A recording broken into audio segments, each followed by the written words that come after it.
So today I'm going to repair this crack between the skirting board. The reason for that is because of water damage from the bath.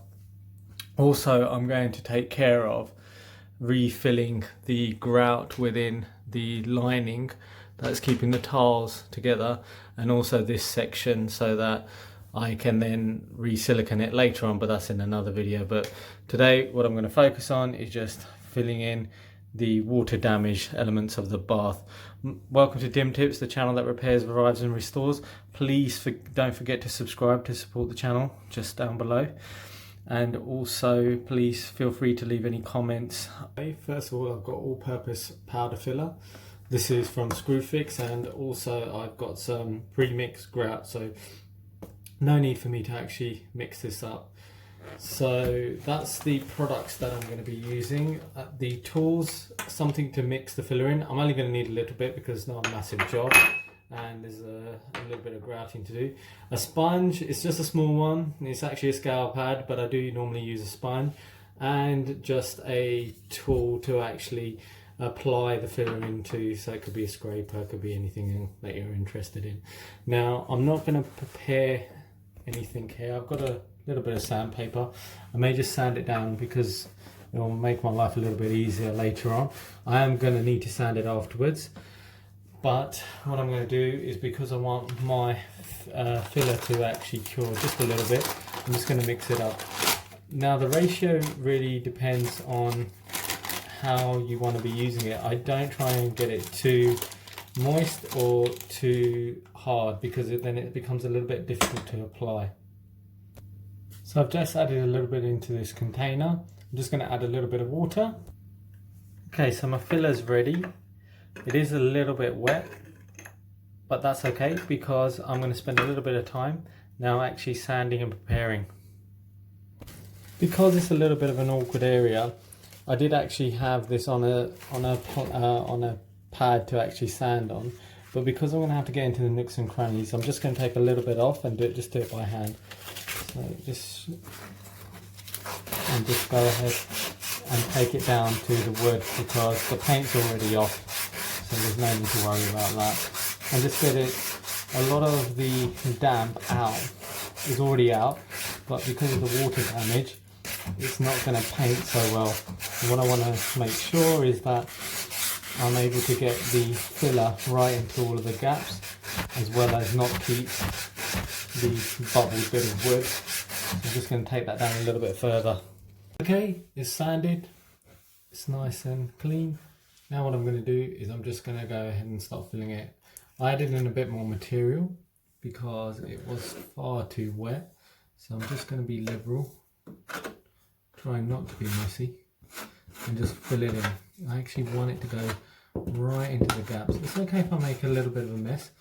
I'll clean it up afterwards, just with the scraper, as I'm pushing it in. That's better. What I want to do is make sure that it just goes into those gaps.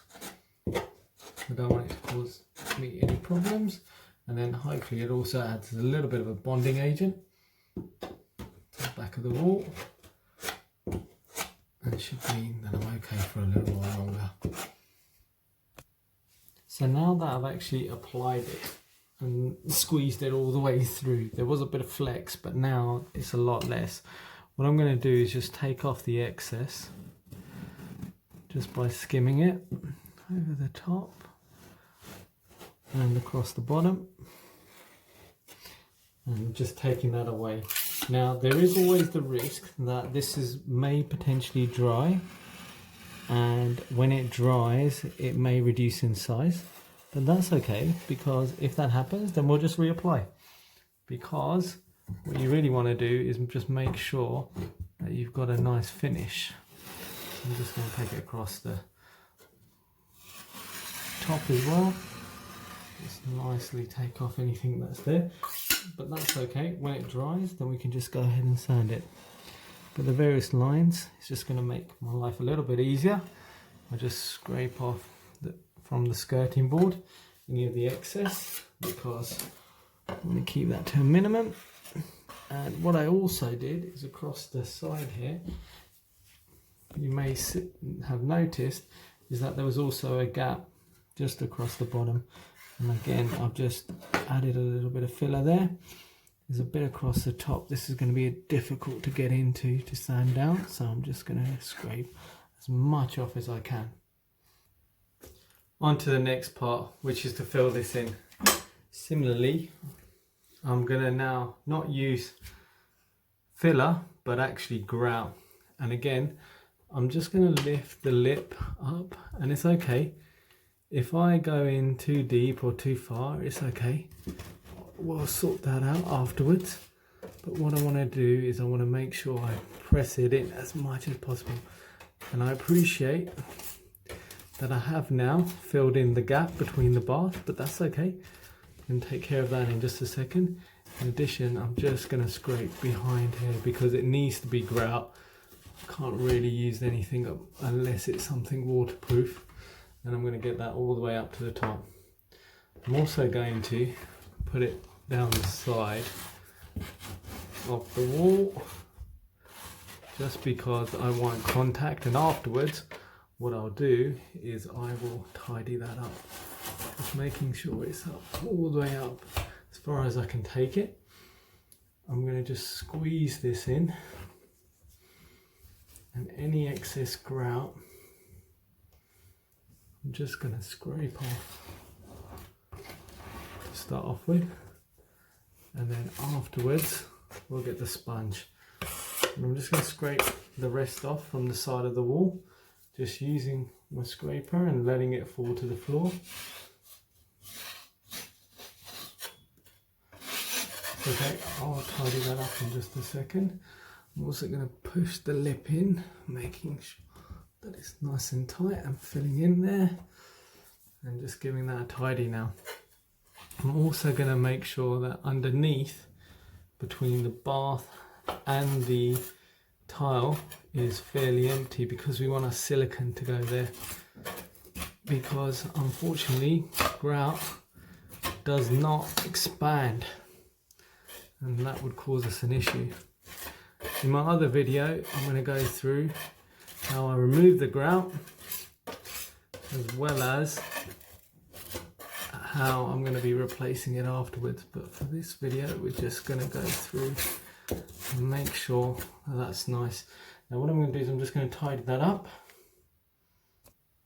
So the next thing to do now is to just wipe it down with a slightly damp cloth, because what it will do is it will just take off any of the grout that's there, the excess grout that is, and just give a nice clean finish. I'm just doing that across the whole piece. What I'm also going to do is then take off that extra grout which has gone into the join between the bath and the tile, because the silicone is not going to go in there and it's not going to have any flex. So I'm just going to do that, but I'm just going to give it a nice little wipe. It's okay if it's gone over, I can sand it down against the wall or anywhere else, but I'm glad because the lip is actually now sealed against the tile. Okay, now that it's finished up, I'm just going to go ahead and let it dry both sides, leave it overnight and come back tomorrow and then finish it off. It's the next day and it's come out quite well. I've just given it a light dusting of sandpaper to just remove just the top layer. Nothing drastic, but just enough to remove anything that was there, and the same just across the top and a little bit on the wall. Where it was a little bit caked on, I used the scraper just to give it a little bit of a scrape and remove as much excess filler as possible, especially around the edges, because here it's very difficult to get your sandpaper in. So nice and easy. I'm actually very comfortable with that. Similarly, on the actual filling of grout, it's not so bad either. I'm just giving it a light sand already, just across the top, to remove as much as possible. There is a little bit of grout just on the tile, but what I'm going to do is I'm going to wipe that down, which shouldn't be too strenuous, and just to remove as much excess as possible. very happy with the outcome. I get that the tile area a little bit rough there, and just give it an extra little bit of sand down without marking the tiles. Just being very careful, just lightly, nothing too strenuous. But again, I'm just probably going to wipe that down with a sponge just to remove any excess I've got. Well, I'm very comfortable with that. I'm just going to give it a paint, but please do check out my other videos, especially around fixing the bath that I've had. I've got a tap, I've got silicone to do, so do check out my other videos, and please don't forget to subscribe to support the channel.